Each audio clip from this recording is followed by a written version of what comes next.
Il y a un malaise croissant au sujet de la crédibilité des allégations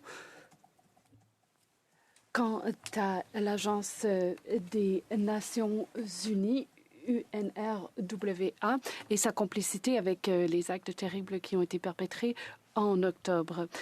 Or, il a été conclu que ces allégations ne sont pas fondées. Qu'en est-il de l'obtention d'éléments de preuve de la part d'Israël pour que nous puissions parvenir à notre propre conclusion sur cette question? Sénateur Gold. Le gouvernement du Canada est en communication régulière avec le gouvernement d'Israël, avec lequel nous avons une relation de longue date. La décision du gouvernement d'interrompre le financement à cette agence UNRWA a été communiquée.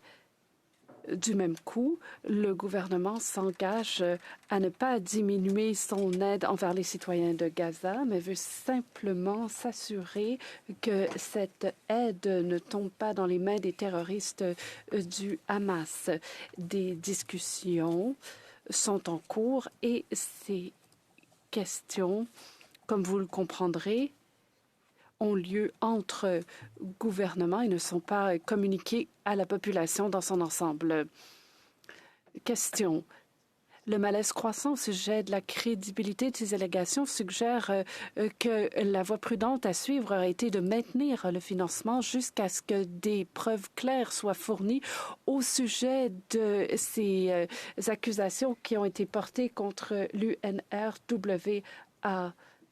Donc, vous avez dit que le gouvernement continue à apporter du financement aux Palestiniens par d'autres voies, mais nous avons entendu des témoignages de fonctionnaires du ministère des Affaires mondiales au Comité des Affaires étrangères qui nous ont dit que la façon la plus efficace de fournir du financement, c'était de passer par l'UNRWA.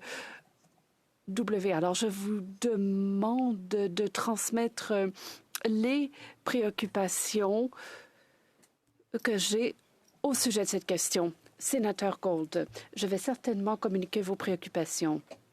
J'ai confiance en l'évaluation faite par le gouvernement du Canada quant aux allégations qui pèsent sur certains membres de l'UNRWA et sur l'organisation en général. Et le gouvernement, dans son ensemble, va continuer à appuyer la prestation d'aide humanitaire à Gaza et aux Palestiniens qui le méritent.